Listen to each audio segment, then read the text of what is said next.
Welcome to the Ultimate Gamer Podcast, a show that features conversations with the trailblazers, thought leaders, decision makers, and investors who are defining the gaming and esports space.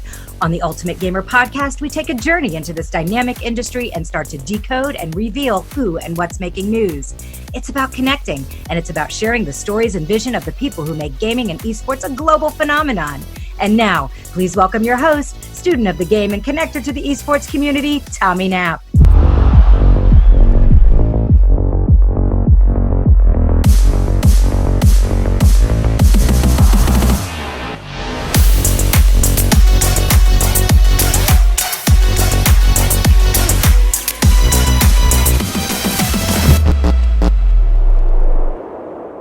What's up, everyone? I'm Tommy Knapp, and this is an all-new episode of the Level Up Podcast presented by the Ultimate Gamer.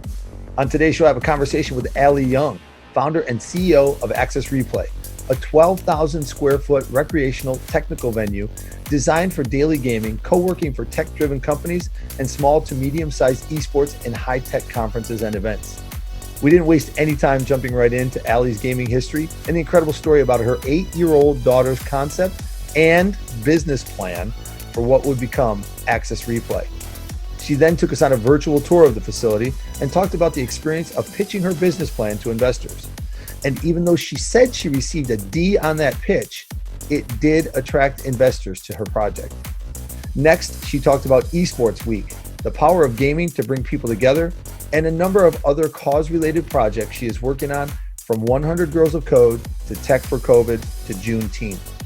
We spent the remainder of our time discussing inclusion, social injustice, education, underserved communities, human rights, equality, and access, going from conversation to action. Please join me now for Allie Young. You guys do so much. Well, I want to get into that because there's so much that you have done to get where you are today. And then there's so many things that I know you have in the calendar coming up, which is really, really important. But I always like to start because I know you. You know, you and I met, like 2 years ago at Esports Week. And I'd love for you to talk a little bit about that because that was so cool. But if you could kind of, give us that journey, that path that took you into esports and gaming. Like, did you start out as a gamer? Were you a kid? Like, just because I kind of know a little of this because I go and do some research. So I saw it on, what is it on your not LinkedIn feed? Your what's the other one that you have this strong? Twitter.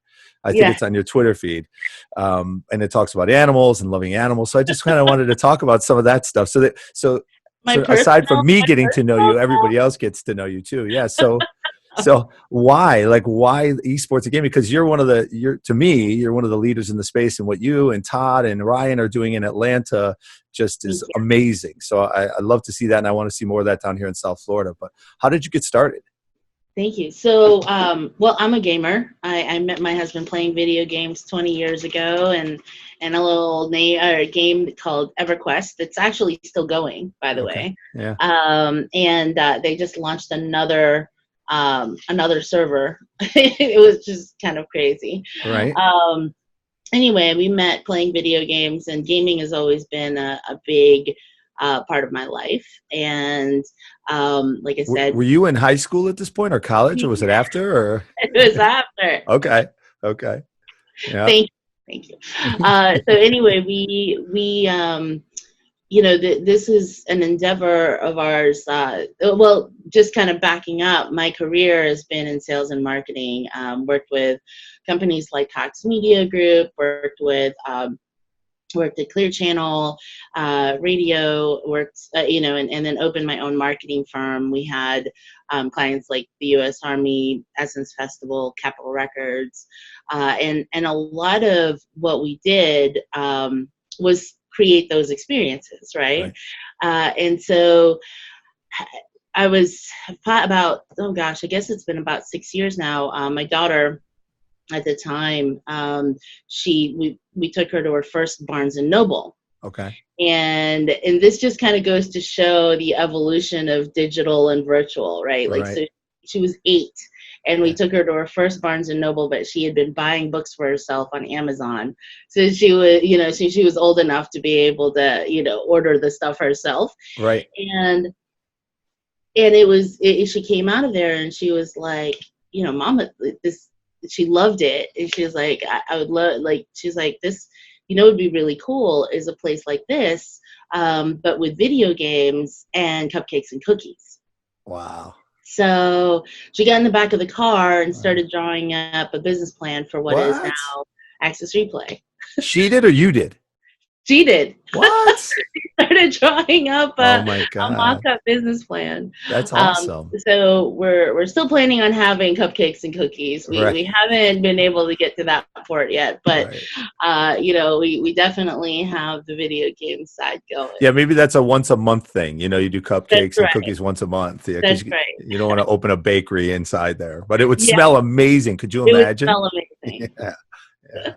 So that's super cool. I didn't know that. That's awesome.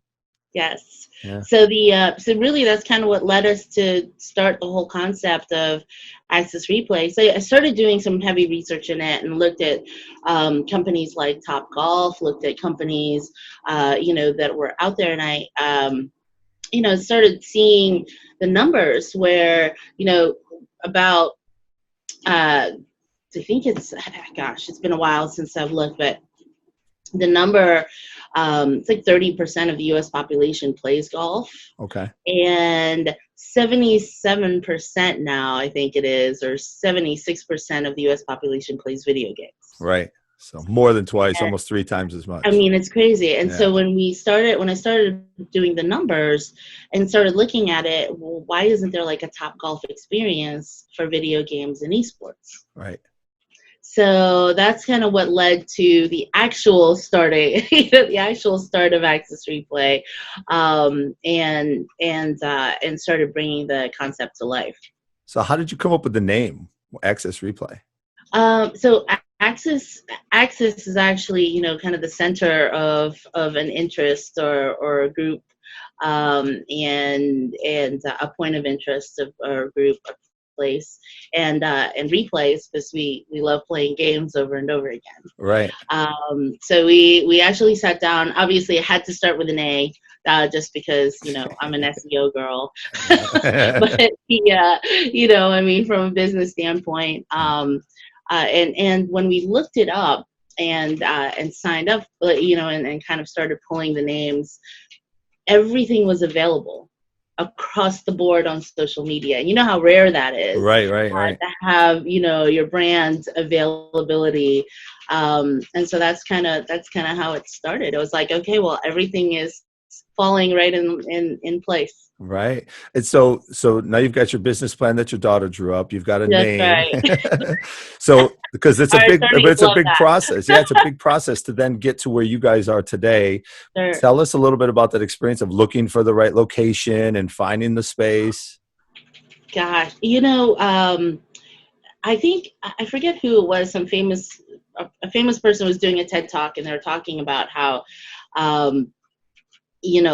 they get lucky the harder they work. Right. Yeah. Or they get luckier the harder they work. I think it was. And I have to say that that's probably the truest statement ever. Everything started falling in line, right? And so timing for us, and there are a lot of companies who tried to do what we're doing now and did not find the success that we're having. It was simply because of timing. Right? It was too early for something like this. But also the way that we did it, and the staff that we have, the team that we have, I think is a huge component of everything that has led to our success. Right. So in our journey of, of where we've been and where we're going, a lot of it has been due to just things falling into place. So, for example, started looking for places, found some really, really cool spots. One was actually in a castle. There's castles in Atlanta? There are castles in Atlanta. One was one of the oldest train yards in the country that they were converting. I'm really big into old spaces that we're repurposing into new. Okay. And we actually had started looking, investors, things like that. We'd gone through this whole process of talking to investors about full build out. Mm-hmm. And what ended up happening was, I had a really, it was funny. I had an investor pitch in front of 20 investors, and they graded me afterwards. I got a D, by the way. I got a D, Right. but that's okay. Because the guy who was ahead, like the guy who did one before I did, got an F. And he Right. was like this huge, like, success, right? Successful entrepreneur with exits everywhere, et cetera. And it was like literally my first investor pitch. Right. So I was like, hell yeah, I did good. Yeah. So what was that event? Was that like a Shark Tank kind of thing, or was it? No, it was more actually with my CEO group. A group that I work with, Okay. like a peer group for CEOs from my previous company, and then basically converted into the group that I was in for this new venture that I had. But when you were pitching, you were actually pitching to people that could invest in. Yes. Okay. Yeah. Okay. And I did get investors out of that group too. That's so awesome. that even with a D presentation. Yeah. But what they said to me was, because initially the pitch was for like a full build out of a brand new space. Mm-hmm. And they were like, have you looked at maybe trying to find something smaller? And so I immediately after that pitch, that pitch was on a Monday. On Wednesday, I had called a real estate professional, and they were looking for places to sublease that were half the size of the 20,000, 25,000 square feet that we'd initially been looking at. Okay. So they found, and they called me up. They're like, Allie, let's take a look at this place. And we actually had gone to the place across the street from where we currently are. Okay. And he, that same week, looked at it. I was like, this is good. This is serviceable. This might work. We'd have to make some changes, whatever. And we left. He calls me up 5 minutes after we had left, and he was like, Allie, do you have time to come back? Because I just walked across the street, and you have to look at this space. I think it might be what you were looking for. Right. And so, and Tommy, you've been here. It is like the most incredible space. The vibe, and you feel it when you walk in. It's like, wow, this is it, right? So I actually walked into the space, and my team was with me, and they were like, Allie, stop jumping up and down. Stop smiling. Yeah, you don't want to, don't give it away. You have to negotiate. Don't be too excited. Right. Yeah. So so that's kind of how we fell into this spot. And the space that we're in actually has, it was originally a software development company's office space. And so all of the infrastructure, everything else was already built in. We saved $500,000 TI because it was already ready for us, right? We didn't have to, we're even reusing some of the old desks that they had. So we were able to really repurpose a lot of what's already in here. Well, that's very cool. I want you to talk a little bit about your team, but first, before you talk about your team, because I think it's so important, right? Putting the right people together, and you mentioned that, having your team. But the space itself, we'll kind of come back to that. The space itself. So you find this space. You obviously had a vision for it. It's broken up. Explain to the listeners how it's broken up as far as the business plan goes. Because there's certain different segments. And then when you walked in, it was just a shell. It was the space that had the IT, but it was just a shell. So talk a little bit about space, because we can see where you are right now, and I can see out into the parking lot or the driveway out there, right? But it's like you said. It's 12,000 square feet, and when I saw it about 2 years ago, it was still a shell. You guys were just building it out. That's right. And was I back there again, or is it just all the images I've seen? I can't even remember, but now it's this just amazing space. It's just, you've done an incredible job with it. Thank you. Yeah.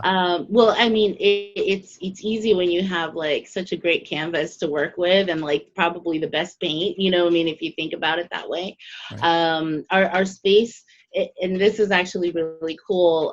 The space that you see out here is actually our atrium. Yep. So it goes out into the atrium, but these are offices inside like a really wide open uh, space. It's kind of like office loft, open concept. Yep. And the way that the space is broken out, we have a bar. And Tommy, I don't think you've been here since the No. bar got put in, No. and we got our liquor license and food and beverage. So we're getting, like I said, we're getting closer to that, the cookies and cupcakes. Yeah. But also we have an event area and space, a stage area and production, and then of course, we've got the gaming systems, top of the line gaming systems. We have about 80 here, and it was set up land center style. Now, with social distancing, we've had to make a few layout changes, but we're pretty happy with how it's turning out. Okay. And then because it's still going to be able, people are still going to be able to game together socially, but just enough space in between so that they're not on top of each other. So that's interesting because 80. So I mean that means you had some space then to move things around. You weren't like jammed in with 80 units. Yeah. We have a ton of space left, and really when you look at so part of the space too, exposed brick, like tons of natural light, and it's funny because when we walked in. People were like, my team was like, well, we're probably going to have to, darken the windows a little bit. It's a little too bright in here. And I was like, no, we're not effing trolls. Right. Like this is what my vision was for this space. Like, someplace that men, women, like girls could feel comfortable in, families. I mean, I've had so many parents come in here and literally they're like, please tell me that this is something that's open year round, because they've brought their kids gaming to tournaments and it ended up being like at the basement of a hotel or you know what I mean, some sketchy place, and it's something that they're just amazed and and like, wow, there's nothing like this. Yeah. So you've got the bar there. You obviously have your offices there, and then I believe it's a co-working space as well. Yes. Yeah. Okay. And in fact, with COVID, actually right before everything got shut down, a lot of the schools actually were shut down about a week or two before everything else was. Right. And we had so many families coming here to work from home because, parents needed a place where they could work from home, and then the kids can be occupied and doing schoolwork and then playing games and doing that type of stuff. Right. So we are actually, once we reopen July 21st, we're going to be really focusing on co-working for families. Okay. So yeah, we might bring it to WeWorks to help them fill their space. Yeah, yeah. I know. Yeah, I mean and they're massive. They're global, so that'd be huge. Yeah. So right now, so I completely understand that as far as the WeWork space goes. The summer camp, I know you did a really cool summer camp last year. Mm-hmm. Have you had to go digital? Are you going digital? And or when July 21st comes back, are you going to have your summer camp on site? So we actually looked at going digital. One of the folks on my board, he's with the Joffrey School of Ballet Company in New York City, and they've had to go digital, so we have a really good platform to kind of piggyback off. What we found, and what we, kind of what we're seeing is that with YouTube, the way it is, it digital for esports training is not, I mean, that's what they've been doing all this time, right? So right. How do you make that a different experience? And it's not a different experience if it's like a homeschool type thing, right? If that makes sense. Right. So we actually decided not to go digital with our summer camp because it just didn't make sense for the kids, and we wanted to make sure that it provided value, and it wasn't just like, oh, we're just going to go digital because everything's digital. You know what I mean? Right. Right. So what we decided on was to go ahead and still hold summer camp. We pushed it, so the summer camp programs are going to start in July, Yep. as opposed to June. And we're limiting the sizes. We're just not going to have as many, Right. campers or folks. But we definitely want to make sure that we're doing the physical side of it, because it's important, especially with how things have been, and everybody being cooped outside. I just felt like it's really important for people to be able to connect again, and be in a safe space. Yeah. Yeah, for sure. Well, I know what you guys did last year was very cool, and I know we've talked about this quite a bit, and you're very much about building from the grassroots up and building community. So can you share a little bit about that? Because I say that knowing that you also are very, very well connected with all the pro teams as well in the local area, and you know the scene from top to bottom. So I think it's very important that this is happening, and some of it's been accelerated as far as what's going on in esports and gaming, right? Because of what happened, and then some of it is kind of taken a step back. And I think for what we talk about as far as working with youth and kids and the community and that side of it, I think it's almost been a step back a little bit because they're gaming as much or more, Right. but we haven't been able to kind of grow out that mentoring and training and guidance through like Access Replay and through different brick and mortar stores. So what are you guys doing, like big picture, what are you guys doing with the youth and growing the community? And then what do you foresee? And I know none of us are prognosticators. It's who knows if it's going to be everything back to normal or never really back to normal or whatever, but what do you normal. Yeah, the new normal, exactly. Yeah. So what are you guys doing in the space? And then if you want to talk about the whole stack, that'd be kind of cool, like going from youth to high school to college to pro, because I know you guys are tied in all the way through there. So there's a lot there's a lot going on right now. I know locally, and really globally, I'm sure. Locally, we're working with our schools and trying to, like I said, create those really cool experiences. For example, I'll give this to you. The Atlanta Public School System, they do an annual back to school bash at the Georgia World Congress Center, 15,000 people. I mean, how do you recreate something like that virtually? But for sure that they're not going to have it, right? Like, I mean, there's nothing in the, like, that's not going to happen in person. However, while the schools are trying to get all of their stuff and all their ducks in a row for a reopen or getting the kids back, there's a lot of stuff that they have to manage. So for us, we're working with them to kind of recreate that event virtually. So for example, instead of like an arts and crafts station, we're doing a Minecraft contest. We're building Atlanta attractions with celebrity judges, right? Awesome. Yeah. Instead of a bake sale, we're putting together a bake off where families bake together their favorite bake sale goods, and then people can vote on them for scholarships and prizing, and the schools can get behind them and nominate their winners. And so, things like that. And then, of course, including esports and gaming with in the high school level, with the teams, having celebrity coaches or celebrity captains, and just having like a really fun event that the schools can get behind, having like a virtual pep rally, you know what I mean? And that type of stuff. And the cool thing is that kids live online now anyway. Right.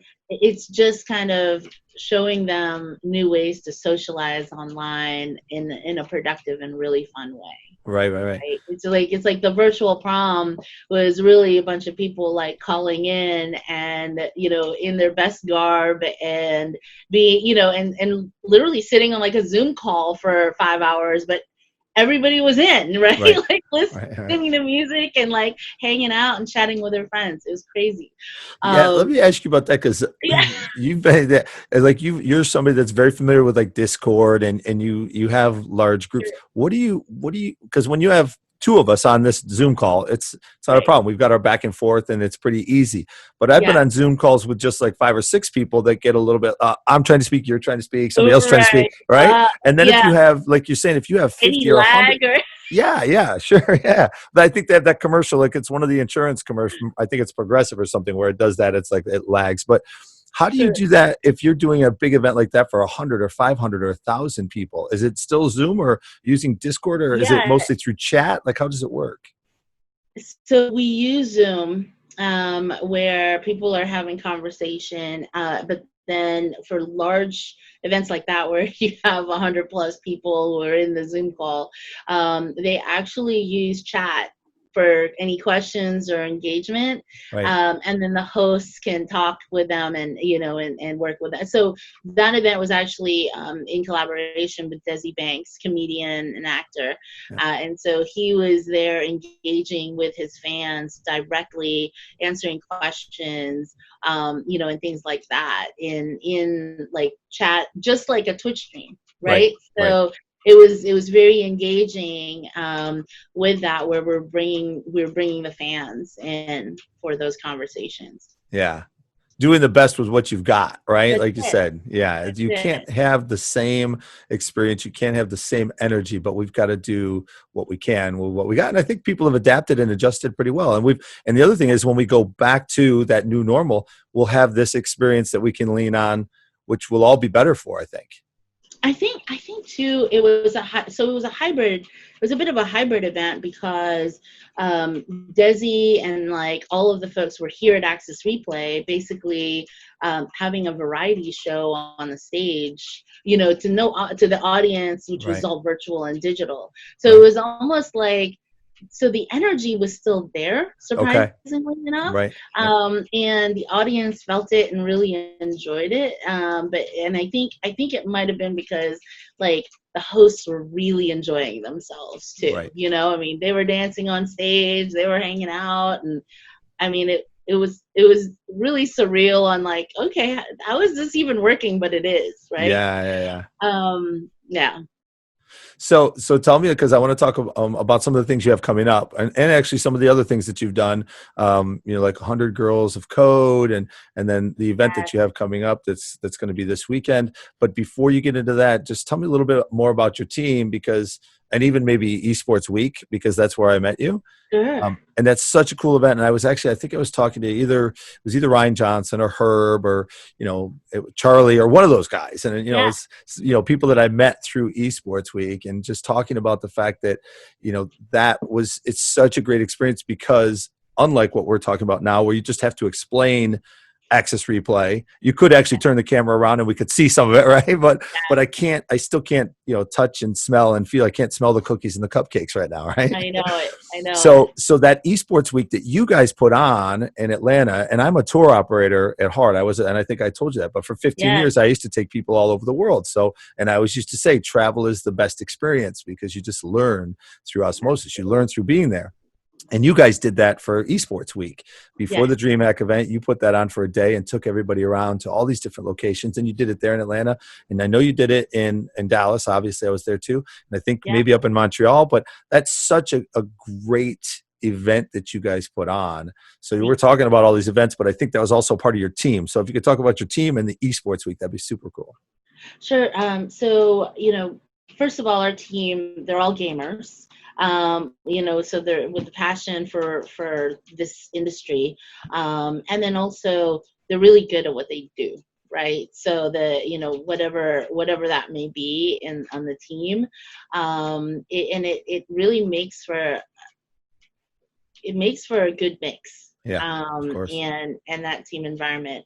But also we're really good at the creativity of it all, right? Like I don't it started off with Esports Week as something without boundaries, right? Like whatever we can dream up, we're gonna do, Right. And, you know, working with M. Cole Jones and Ryan, the team over at Rise Ventures, and so they're one of our partners, we kind of whiteboarded this event, and making making making it where it's an experience and bringing people to that experience.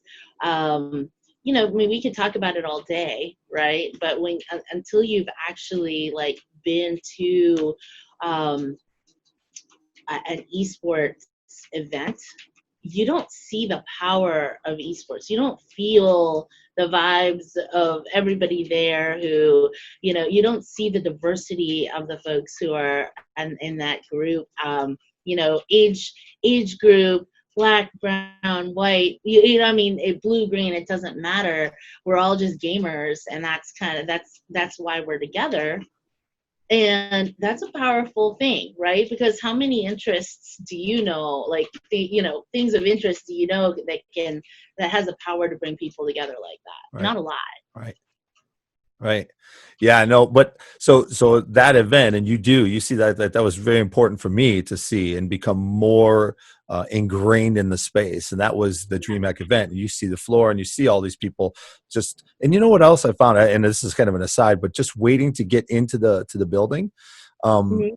There was, you know, security, and you had to go through, and the lines were very long, you know what I mean, to get in, but nobody was complaining. I was blown away. I'm telling you, I was blown away. I was like, why isn't anybody complaining? We've been standing like in the same spot for like 45 minutes and everybody's just talking and hanging out. I was like, man, people are really cool. Like, it was a different experience because normally, you know, anywhere I go after 5 or 10 minutes, I'm like, what's going on? Like, I got to get in the building, you know? But the thing you guys did aside, in addition, and I'm going to paint that picture a little bit, is like you took us to your space, Access Replay. So I got to see it. And then you took us to TNT Studios. So we actually got to go and walk through the studios, you know, and see what was going on in gaming and esports. It was right next door to the NBA studios. Mm-hmm. And then we got to go to High Res and Skill Shot and met with Todd. And that was really amazing. And I applaud you guys for that, because I think it's something that all these conferences are amazing that, you know, go on around the country, but that's something that you guys did. Like you said, you whiteboarded and you said, let's do something a little bit more, a little bit different. And for the 30 or 40 or 50 of us that got to do that, was really an incredible experience. So thank you. Yeah, well, no, thank you. Yeah. It's a different thing when you, like, as a gamer, and I play high res games, right? And I'm there, and then I got to go in and saw like this huge board of, you know, sketches and sticky notes and just, you know, concept art. And it was like, this is just like where all of this gets created. And all I see is like the end product, you know, and it makes you fall in love with the game a little bit more, because you meet the creators of it, but you also see like the birth of the concept. So yeah, it's crazy. It's a powerful and impactful experience for sure. Yeah, and when you say that, I'm actually starting to have, and again, it's meeting people like yourself and Todd Harris and a bunch of other people. But you know, when normally we're like, if my wife sees my kids playing a game, I don't care what game it is, right? Rocket League or Fortnite or NBA 2K, whatever they're playing, and they're playing constantly, right? She just walks by and sees a screen with a bunch of colors on it. And it's like, oh, the kids are gaming again. But after I got off the call with Todd the other day, so we did a pod the other day, and I was like, man, I'd never heard it from like a developer's, you know, viewpoint. And he was talking about it, and he's like, well, when you jump into the game, because we're talking about the difference between like gaming and movies, right? And when you watch a movie, like people love movies, right? You sit down and you watch, but you're just watching what's going on. And it's an hour. You're part of it. You're part of it. And he's like, you come from the perspective of the protagonist. And he started talking about all that. And I was like, whoa, you know, that's super cool. And then we're just talking about certain characters. And actually I had a conversation with Toa Dunn. I don't know if you know Toa. He's with Riot Games, and he runs their music division over in LA. Yeah. And he was talking about when he saw the character being built, they would actually put the sound in behind that character and what that character was like. And I was like, man, that is so cool. That's so cool. Right? And then it becomes so much more, like you said. And then if you get to know, like you said, even the people that are putting it together, now you're even cheering harder for that, you know? So amazing. So so talk to us a little bit about 100 Girls of Code, because that sounded like a really inspiring event or is it an event or is it an ongoing association? Yeah, so 100 Girls of Code, they're a group actually of more than 100 girls who are in STEM programs in Georgia. Okay. And they are, I mean, just an incredible group of young ladies. So last year, I was involved in a lot of panels and talks about, women and inclusion in gaming and esports. Yep. And at the end of the year last year, I actually said, I was like, okay, this is the last panel I'm going to be on. And it was with our with Christy and Lori and Jennifer from E-League. And Mm-hmm. I was like, okay, I love you guys, but this is the last panel I'm going to be on with a whole bunch of females because I'm done talking about it. Let's start taking action, right? Because we can't do that without males in the group. Like we can't talk about inclusion without everybody included. Right. So I started last year. I did a lot of thinking about, and our team kind of like thinking about how to bring more females into esports and gaming. And inclusion can't be retroactive. Right. Right? Right. Like you can't be like, oh, I want to just include people now. But you really kind of have to start from the beginning, because what I realized was, one, like for example, my team is made up of mostly males, right? And it's not because I don't try to hire females, it's because I hire the best people who I have found. Okay. And why are so many more males in esports and gaming? Well, the reason why is because when you start off, right, like in Toys R Us, in the boys aisle has all the video games, and the girls aisle has easy bake ovens and toy vacuum cleaners, right? And so as a gamer, I didn't even start playing video games until I was in my 20s. Right. So if I'm trying to compete with kids and other people who have been gaming since they were 2 and 3 or 9 or 8, there's no way I can compete because they just have so much more time invested in that, right? Like muscle memory and the physicality of it. I mean, it's just like sports. Mm-hmm. You can't start playing soccer when you're in your 20s and expect to compete with, professional athletes who have been doing it since they were like old enough to walk. Yeah. So how do I impact that? So that's kind of how I got in, started reaching out to groups like 100 Girls of Code, where young females like ages 9 to 10 and 13, I can help expose them and give them access to video games and esports, right? So we started doing some workshops with them last year, and they came in. We did training on video games. We did production. They hosted and cast, games. It was really like an incredible time. And I'll share with you this. I mean, it was phenomenal what happened. One of the girls from that group, she had come in and started playing. She was a gamer. She loved video games, like incredible personality. She started streaming after, she started coming here. She came back, had her birthday party here, just the whole nine. Her name is Layla. And we did an event with FaZe Clan for the community. Offset wanted to give back, and did scholarships for the esports camps we were just talking about. And we brought in 100 Girls of Code, so 50 girls, almost 60 actually, came out of the 200 that were kids who were here for that event. Mostly, actually about 98% were African American girls. uh, from here in Georgia, Mhm. gamers, across the board.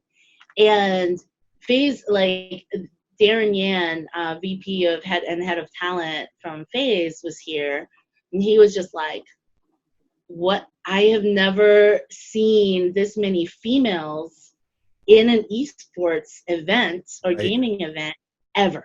Right. Right, Right. ever. And it was just such a great experience for everyone across the board. But I was like, I want to introduce you to somebody. So I introduced him to Layla, and her dad was here, and he was like, oh my god, I love her, like, I want to watch her, I want to see her play. Right. And literally did like a tryout for FaZe right here at Wow. Access Replay. Wow. And they've been talking, and then of course COVID hit, so they haven't been able to continue the process. But yeah, the plan is that they're gonna get together, and she's gonna get to go meet the guys that go out to LA to meet everybody. But once again, access, right? And when you talk about social injustice, and once again, that could be brought down, like you really do a deep dive. um they just, Black and brown underserved communities, they don't have access. Right.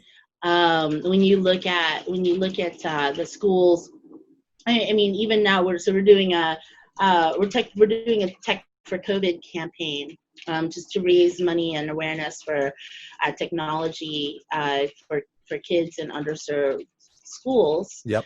Because students right now are not getting the education they need, Yep. because a lot of these kids were going to public libraries, go to their youth school labs in order to do to access their schools, and they don't have it. Right, like 1 out of 9, we started doing the research, 1 out of 9 homes don't even have internet. Like, it's crazy. Yeah. And when I just think about, like, my daughter, who's literally like been in, like, playing video games since she was 2 years old, and she's got an iPad and a laptop and a desktop. It's like, and then families of 5 only have one computer between them, even if they have internet. Right. How do they do homeschool? Right. How do they do digital learning? And then you get into the human rights of education, and then once again, that divide just keeps growing and growing, right? That social injustice, socially, and it's not equal. So Yeah.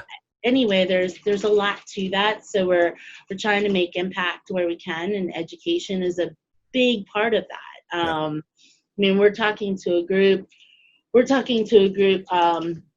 Get Your Teach On, and Shivi, with the Hope Foundation. He's an influencer teacher, Black American, Black African American male teacher. Right.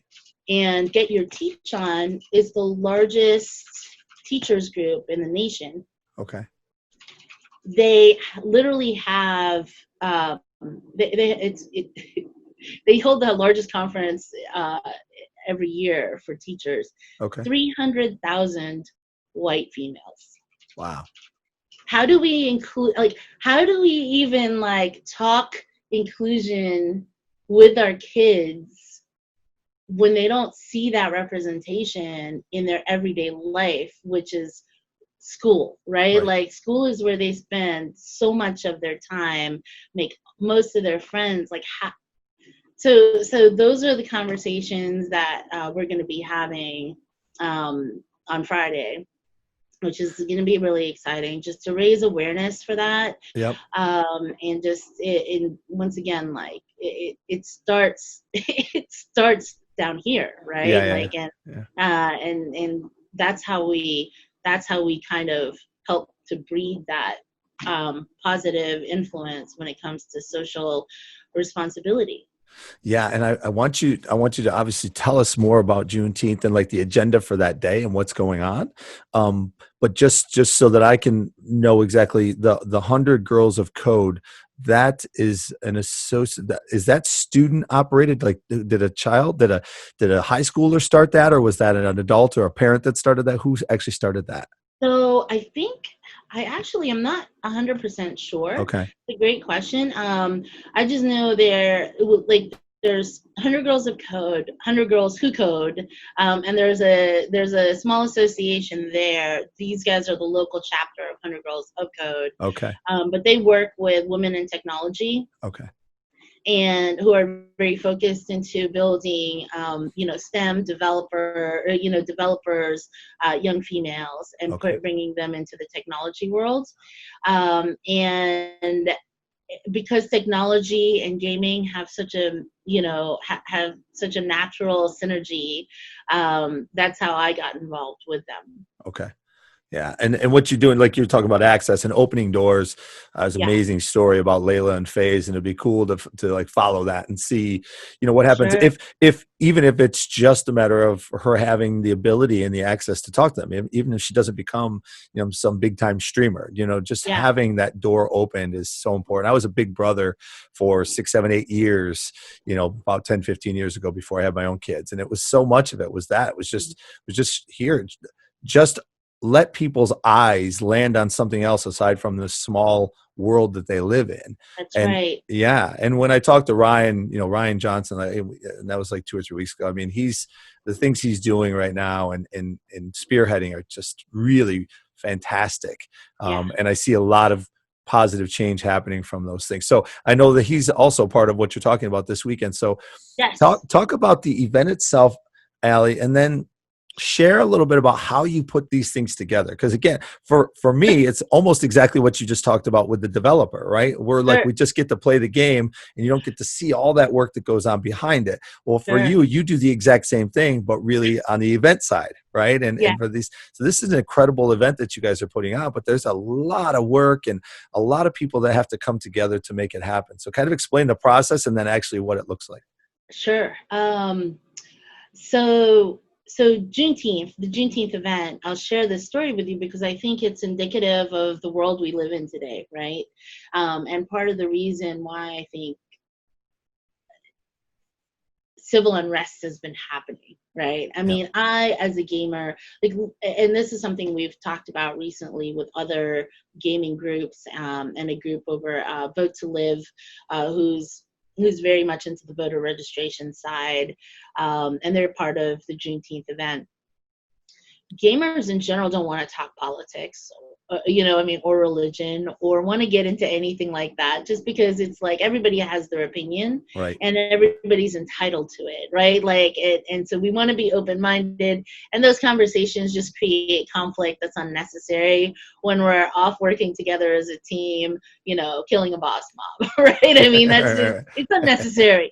So, I mean, and I say that because that's literally like our policy had been, like, in my gaming world, like in guilds and the clans that we had, growing up through all of this. And what I've started seeing is that, yes, we all have our opinions, and yes, politics, everybody has their own mind when it comes to politics.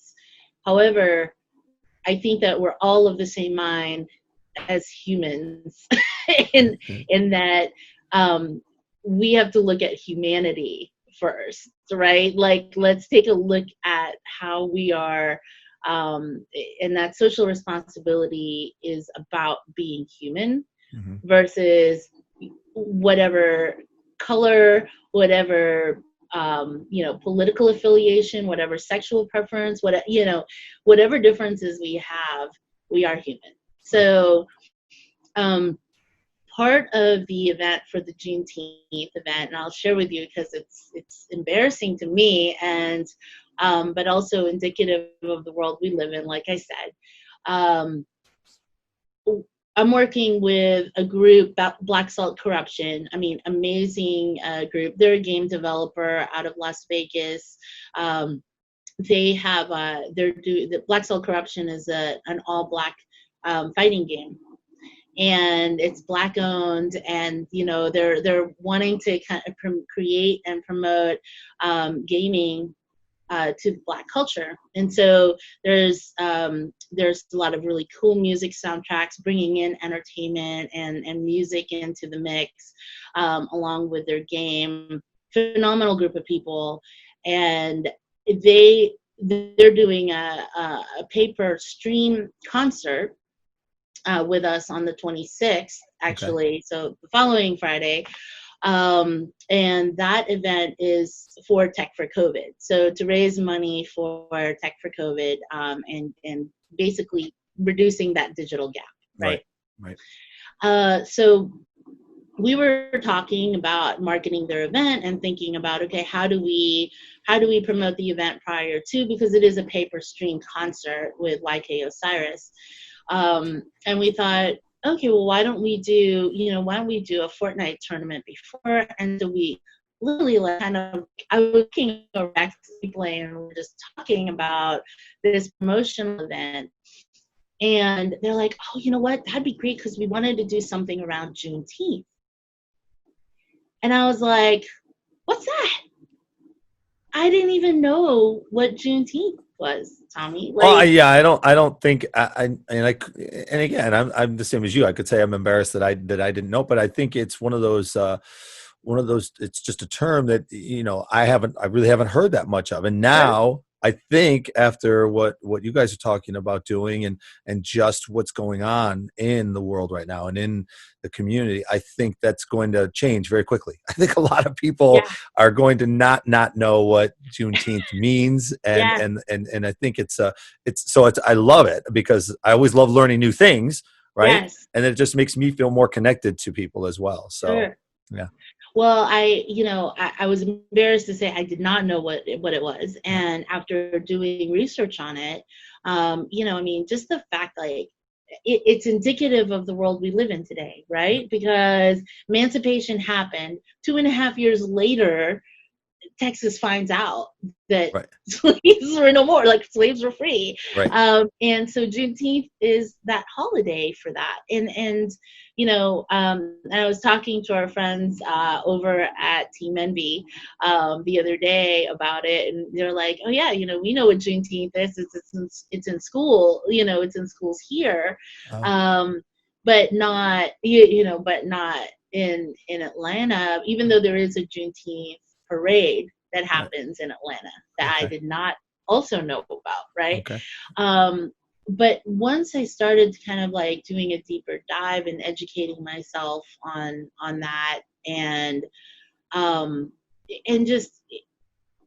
thought, okay, you know what? This is a great way to leverage our platform and our influence to sharing and educating other people, right, on this event, and really bringing in everybody. Once again, that whole concept of, if we're talking about inclusion, let's all talk, right? It can't be an all black event. It can't be an all white event. It can't be you know what I mean? Let's all talk about it. Yep. And we did our first Tech for COVID event. It was this 24-hour streamathon. Oh my gosh. So we decided we were going to do kind of a partial streamathon content and educational piece along with the celebration. So, almost like and then have the celebration part after, with the Fortnite tournament and also music and entertainment and DJ, virtual DJ set. So, but the Juneteenth event has also become a much bigger thing. When all of these brands have said, okay, they posted their social media and they posted their support for Black Lives Matter and, all this stuff. And I was like, okay, So I actually went to a lot of our partners, and it was really interesting, Tommy, because I said, you know what, we don't want any money. We don't want any donations. This is literally like, this is us celebrating together and celebrating being committed, right, to taking action and bringing people together, right? Yep. And I said, so I don't want any money from you. I just want your brand. Mm-hmm. Let me put your brand as a stamp on the event and for your support. And I have to tell you, Tommy, it was kind of enlightening to me on some of the brands that couldn't put their brand, their name on it. Wow. Some of them were just quiet, which was really disappointing. And then some of them were like, Allie, you know what? We're not doing enough. We don't, you know what I mean? We don't have like our plan together yet. Right. And so we don't feel like we can add our brand to it, which totally respectable. Right. Right. But the silence is not to me. Right. So, it was really, it's kind of interesting that like, okay, so sound beaming. I see how that is, right? Yeah. Like, yeah. And I'll say that I'm usually not very, I'm not trying to be combative about it, but I'm just calling it out as a challenge, right? Because we're all here to do the same thing. Right. Well, and I was actually going to say, you're not calling them out because you're not just pointing the finger at anybody and actually, Sure. Saying those brands and everything. But when you went through that process, when you're talking about that, how many are you talking? 10, 15, 20 different companies or brands that you reached out to? I have to say that not a huge number, right? Like, but, and I get it, because some of the bigger brands out there, like, obviously they don't have a plan yet, right? They're doing the, we're listening thing. Right. And figuring out what to do. And we understand that, not just with cause related things like this, but also just the gaming and esports industry. I mean, how many companies have sat on the sidelines for so long and now we're trying to figure out, oh my gosh, how do we get involved in this? Because it's taking off. So like you said, you can see that. So it depends on how the response comes back to you when you reach out to them and say, hey, would you like to be involved? And if it's no, well, okay, that's not a good answer. If it's right now we're going through the process of determining, because we plan on doing big things, but we don't want to just stick our brand on anything right now. So we're being careful about that. Right. And that's understandable. Yeah. So, I mean, I will tell you that FaZe Clan, full support, Intel, HyperX, all of those guys are all in, with supporting Beasley Media Group, also owns Houston Outlaws. Yep. They're putting it all out on their actually on throughout their syndicated channels. I mean, just like an incredible, like I say, the disappointment is there, but it's very minimal in comparison to, I mean, you can see on Juneteenth.gg, there's a huge list, that we've been adding and like constantly trying to keep up with adding all of the supporters for it. But, I mean, Invest Atlanta, the DC, events bureau, they're in, like, I mean, they're showing their support. I mean, all of those entities who normally can't say either way on, you know what I'm saying, like on anything, they've jumped in and said, okay, you know what, we're celebrating with you, we're a part of it. And so the event is actually broken up, half in programming and then the other half in in gaming. And the part about programming, we're doing obviously the history of Juneteenth and the importance of holiday and Freedom Day. And then GZ is going to be having a good, like a really cool celebrity discussion on, just discrimination and things like that. We're going to have the folks from Get Your Teach On and with Shivy and education and that educational piece. And some of the things that we talked about with social reform, we're talking with some folks about that. With NFL alumni, I mean, if the NFL can admit they're wrong, so can we all, right? I mean, when you think about it, so they're going to be talking about that. So it's really I want it to be impactful and educational, and share that. Twitch has put it on front, is going to be putting it front page on their channels, which is amazing. And then thanks for letting me talk about it on here as well. But it's really more of a celebration of the holiday, and in addition to just a commitment from our partners, and in standing in solidarity, right. For social justice. Right. And now again, you know what Juneteenth is, and you kind of know what it represents, but the event itself, because somebody else could be listening and be like, I still don't know what Juneteenth is or when it is.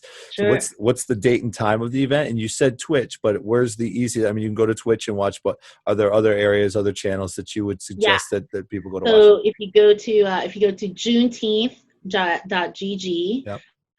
We've got links to all of the channels it's going to be on, because not only is it going to be on Access Replay channels, we're pushing it out to all the partners who are happy to share the content.